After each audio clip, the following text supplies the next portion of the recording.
सादर जय जिनेंद्र सभी को स्वागत है आप सभी का जैनागम चैनल में। भावना योग के पहले एपिसोड में आपने जाना कि भावना योग क्या है और हम अब आपके लिए लेकर आए हैं भावना योग का दूसरा एपिसोड, जिसमें हम आपको बताएंगे भावना योग की उत्पत्ति कैसे हुई, कैसे मुनि श्री 108 प्रमाण सागर जी महाराज ने इसके बारे में जाना।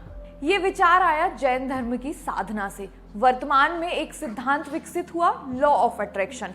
हमारे विचार साकार होते हैं, हम जैसा सोचते हैं, जैसा बोलते हैं, जैसी क्रिया करते हैं, संस्कार हमारे सबकॉन्शियस में पड़ जाते हैं और वही कालांतर में प्रकट होकर हमारे कॉन्शियस माइंड को एक्टिव करते हैं और उससे हमारी चीजें बनती हैं। ये लॉ ऑफ अट्रैक्शन का सिद्धांत है।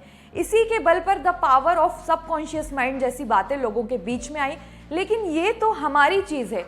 यही जैन साधना है। पुरातन काल से ये साधना हमारे यहाँ चलती है।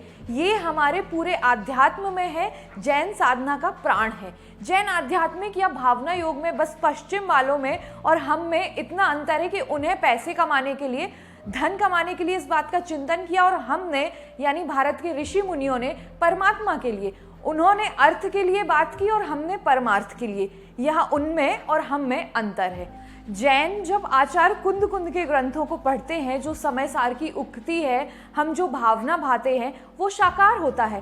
थॉट बिकम थिंग्स का हमारा पुराना रूपांतरण है। हम जो भावना भाते हैं वो हो जाती है। हम जो हर पल ध्यान करेंगे वही हमारे सबकॉन्शियस में बात बैठेगी।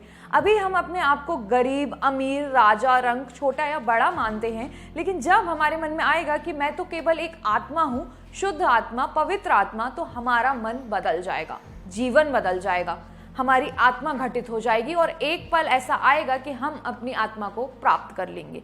मुनिश्री कहते हैं कि आचार्य कुंद कुंद की उस युक्ति को हमें ध्यान रखना चाहिए जो मुनि नित्य अपनी इस आत्मा की भावना को भाते हैं। बार बार उस दुखों से शीघ्र मुक्ति मिल जाती है। आचार्य कुंद कुंद की इसी बात को 6वीं शताब्दी में हमारे एक महान आचार्य पूज्यपाद ने इसी बात को और व्यवहारिक रूप से बताया। तुम बस हर पल सोहम सोहम सोहम कहते रहो, मैं स्वस्थ हूँ कहते रहो।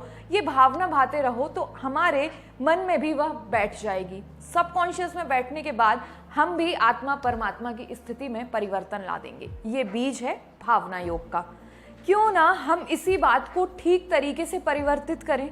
पश्चिम की उन बातों को पढ़ा तो देखा कि वो जो बोलते हैं वे बातें हमारे शास्त्रों में भगवान महावीर ने हम सबके जीवन को पवित्र बनाने के लिए बताई हुई हैं।